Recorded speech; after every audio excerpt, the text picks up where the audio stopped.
আসসালামু আলাইকুম ওৰহমতুল্লাহি ওবাৰাকাতু। মৰমৰ বন্ধুসকল, আকৌ এবাৰ আপোনালোক সকলোকক এইমফ লাইভ চেনেললৈ স্বাগতম জনাইছোঁ। ইনশাআল্লাহ আজি আমি এই ভিডিঅ'ত জানিম যে অহাকালি আহি আছে আমাৰ 15 আগষ্ট, অৰ্থাৎ এয়া হ'ল আমাৰ গোটেই ভাৰতবৰ্ষৰ কাৰণে স্বাধীনতা দিৱস। স্বাধীনতা দিৱস মানে কি? ইণ্ডিপেণ্ডেন্স ডে, অৰ্থাৎ আমি সকলো বস্তুৰ পৰা আজাদ। এই স্বাধীনতা দিৱস আমি কেনেকৈ পালোঁ বা আমি এই স্বাধীনতা দিৱস আমি কিহৰ বাবে পালন কৰোঁ, ইয়াৰ মূল ৰহস্য কি আহক আমি জানি লওঁ।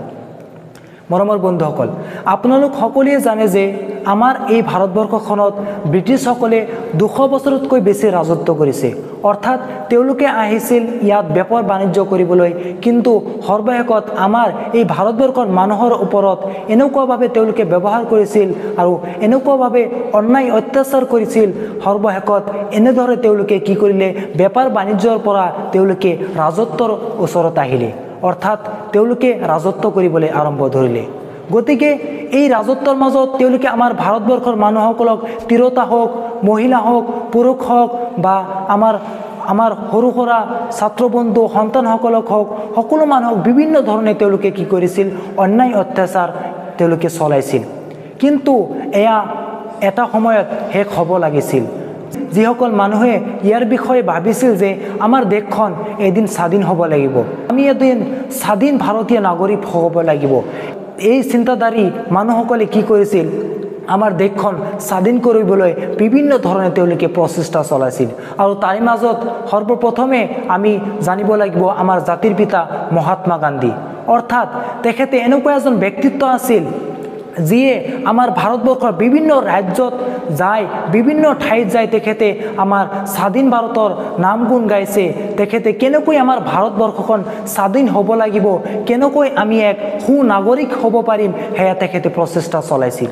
ইয়াৰ পিছত ঠিক এইদৰে আমি সুভাষ চন্দ্ৰ বোস, তেখেতৰ নামো আমি মনত কৰিব লাগিব, কাৰণ তেখেতেও ঠিক মহাত্মা গান্ধীৰ নিচিনাই আমাৰ ভাৰতবৰ্ষখন স্বাধীন কৰিবলৈ তেখেতে বিভিন্ন ধৰণে প্ৰচেষ্টা চলাইছিল।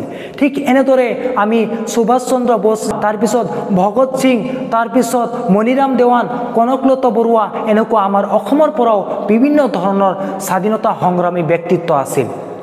ঠিক এনেদৰেই ভাৰতবৰ্ষখন স্বাধীন কৰিবলৈ বিভিন্ন জনগোষ্ঠীৰ মানুহ একেলগে জঁপিয়াই পৰিছিল। তাৰে মাজত হিন্দু, মুছলমান, এনেকুৱা বিভিন্ন ধৰণৰ সকলো জাতি প্ৰজাতিৰ মানুহে, সংখ্যালঘু মানুহে কি কৰিছিল, আমাৰ ভাৰতবৰ্ষখন স্বাধীন কৰিবলৈ তেওঁলোকে একেলগে প্ৰচেষ্টা চলাইছিল। যেনেকুৱা আমি জানো আমাৰ মুছলমান মানুহৰ পৰা বা আমাৰ মুছলমান জাতিৰ পৰা টিপু চুলতান, তাৰপিছত ফৰ্মুদ আলী, তাৰপিছত এনেকুৱা বিভিন্ন ধৰণৰ মুছলমান মানুহেও কি কৰিছিল, আমাৰ এই স্বাধীনতা দিৱসত বা আমাৰ ভাৰতবৰ্ষখন স্বাধীন কৰিবলৈ তেওঁলোকে প্ৰচেষ্টা চলাইছিল। আমি খান আব্দুল গফুৰ খান, তেখেতৰ নাম আমি সকলোৱে জানো, অৰ্থাৎ দ্য ফ্ৰণ্টিয়াৰ গান্ধী বুলি তেখেতক জনা যায়। অৰ্থাৎ তেখেতে সকলো সময়ত মহাত্মা গান্ধীৰ আদৰ্শমতে চলিছিল। তেখেতে মহাত্মা গান্ধী যিদৰে কৈছিল ঠিক সেইদৰে মানুহক বুজাইছিল যে আমি কিদৰে আমাৰ ভাৰতবৰ্ষ, আমাৰ দেশখন স্বাধীন কৰিব লাগিব। গতিকে ইয়াৰ আৰম্ভণি আছিল আমাৰ 1857 চনত, যিটো আমাৰ চিপাহী বিদ্ৰোহ অৰ্থাৎ চিপাহী মিউটিনি বুলি কওঁ। এয়া আছিল আমাৰ ভাৰতবৰ্ষৰ সৰ্বপ্ৰথম যুদ্ধ, যিটো আমাৰ ব্ৰিটিছৰ বিপক্ষে লৰা হৈছিল। অৰ্থাৎ এয়া আছিল আমাৰ ভাৰতবৰ্ষৰ সৰ্বপ্ৰথম যুদ্ধ, যিটো ব্ৰিটিছৰ বিপক্ষে আমাৰ ভাৰতবৰ্ষৰ মানুহে যুদ্ধ কৰিছিল।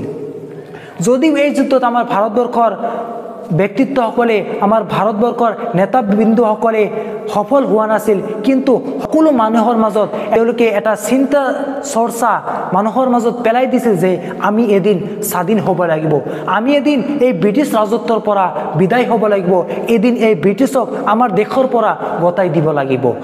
গতিকে এনেকুৱাভাৱে যেতিয়া বিভিন্ন যুদ্ধত ব্ৰিটিছৰ লগত পৰাজিত হ'ল, বিভিন্ন যুদ্ধত যেতিয়া ব্ৰিটিছসকলক আমাৰ ওপৰত অন্যায় অত্যাচাৰ কৰিলে, সৰ্বশেষত 1947 চনৰ 15 আগষ্ট তাৰিখে আমাৰ এই দেশখন স্বাধীন দেশ হিচাপে আমি স্বীকৃতি লাভ কৰিলোঁ। গতিকে যদি আমি আমাৰ ভাৰতবৰ্ষৰ স্বাধীনতাৰ ইতিহাস আমি পঢ়োঁ, এয়া এক সহজ ইতিহাস নহয়, বৰং এই স্বাধীনতাৰ বিপৰীত আমাৰ বহুতো এনেকুৱা গণ্যমান্য নেতাবৃন্দসকলৰ জীৱন বলিদান কৰিবলগীয়া হৈছিল। তাৰে মাজত আমাৰ অসমৰ পৰা কনকলতা বৰুৱা, মণিৰাম দেৱান, তাৰ পিছত আমাৰ ভাৰতবৰ্ষৰ পৰা ভগত সিং, তাৰপিছত মহাত্মা গান্ধীৰ নিচিনা এনেকুৱা ডাঙৰ ডাঙৰ ব্যক্তিত্ব আমাৰ মাজৰ পৰা এই একমাত্ৰ স্বাধীনতা দিৱসৰ কাৰণে আমাৰ ভাৰতবৰ্ষখন স্বাধীন হ'বলৈ তেওঁলোকে নিজৰ জীৱন বলিদান কৰিছিল। গতিকে এই স্বাধীনতা দিৱস উপলক্ষে আমি সকলো ভাৰতবৰ্ষৰ নাগৰিকৰ ওপৰত, সকলো ভাৰতবৰ্ষৰ মানুহৰ ওপৰত এয়া আমাৰ দায়িত্ব। আমি সকলো সময়ত এই মানুহৰ ওপৰত শ্ৰদ্ধাঞ্জলি জনোৱা আমাৰ ওপৰত এয়া কৰ্তব্য বুলি মই গণ্য কৰোঁ। গতিকে আপোনালোক সকলোকক আকৌ এবাৰ এই 15 আগষ্টৰ শুভেচ্ছা জ্ঞাপন কৰি ইয়াতে সমাপ্ত কৰিছোঁ। ধন্যবাদ। আসসালামু আলাইকুম ওয়া ৰাহমাতুল্লাহি ওয়া বাৰাকাতুহু।